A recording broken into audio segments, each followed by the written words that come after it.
जब ब्रह्मा जी ने संपूर्ण ब्रह्मांड की रचना का संकल्प लिया तो उन्हें सबसे पहले चाहिए था ज्ञान, दिशा और वाणी, क्योंकि बिना ज्ञान के सृजन केवल अंधकार है। इसलिए उन्होंने अपने ध्यान और तप से एक दिव्य शक्ति को जन्म दिया, देवी सरस्वती को। अब प्रश्न उठता है, जब ब्रह्मा जी ने सरस्वती को स्वयं उत्पन्न किया तो वे उनकी पुत्री हुई, फिर पत्नी कैसे बनी? क्या यह कोई विरोध है या इसके पीछे है कोई ब्रह्मांडीय विज्ञान और आध्यात्मिक रहस्य? सरस्वती जी का जन्म कैसे हुआ?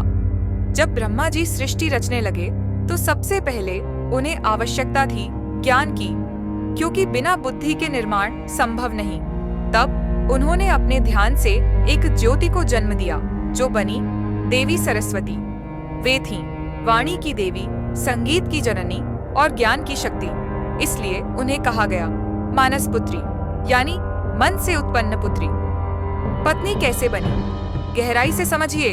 अब यही मानस पुत्री आगे चलकर पत्नी भी बनी, लेकिन ये रिश्ता वैसा नहीं है जैसा हम मनुष्यों में देखते हैं। यहाँ हमें समझना होगा, यह कथा प्रतीकात्मक, सिंबॉलिक है, न कि भौतिक। एक वैज्ञानिक दृष्टि से समझिए। जैसे विज्ञान में इलेक्ट्रॉन और प्रोटॉन दो विपरीत तत्व होते हैं, लेकिन जब वे मिलते हैं तभी एक परमाणु, एटम बनता है और उसी से पूरी रचना संभव होती है। वैसे ही ब्रह्मा है चेतना, कॉन्शियसनेस, और सरस्वती हैं ऊर्जा, ज्ञान और दिशा, इंटेलेक्ट एंड क्रिएटिव पावर। इन दोनों का मिलन ही सृष्टि को गति देता है। बिना सरस्वती के ब्रह्मा केवल मौन है और बिना ब्रह्मा के सरस्वती दिशाहीन। इसका उल्लेख हमें कई ग्रंथों में मिलता है। 1. ब्रह्मवैवर्त पुराण, जहाँ सरस्वती जी को ब्रह्मा की शक्ति बताया गया है। 2. स्कंद पुराण, इसमें सृष्टि के आरंभ में ब्रह्मा और सरस्वती के संबंध को दर्शाया गया है। 3. देवी भागवत पुराण, इसमें सरस्वती को श्री विद्या और ब्रह्म ज्ञान का रूप बताया गया है। 4. और लिंग पुराण में भी इनके मिलन को आध्यात्मिक दृष्टि से वर्णित किया गया है।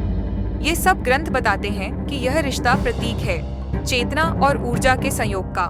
तो जब कोई आपसे पूछे ब्रह्मा जी की बेटी उनकी पत्नी कैसे बन गई, तो आप कहिए यह कोई पारिवारिक संबंध नहीं, बल्कि ब्रह्मांड के दो प्रमुख सिद्धांतों, पुरुष और प्रकृति, का संगम है।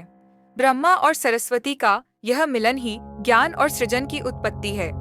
जैसे बिना बीज के वृक्ष नहीं होता, वैसे ही बिना सरस्वती के ब्रह्मा का सृजन अधूरा है। अगर आपको ये ज्ञानवर्धक और रहस्यमयी जानकारी पसंद आई हो तो वीडियो को लाइक करें, शेयर करें और सब्सक्राइब करें वर्सेटाइल विजन्स को, जहां हम लाते हैं आपके लिए पुराणों और ग्रंथों की छुपी हुई सच्चाइयां। जय ब्रह्मा देव, जय मां सरस्वती।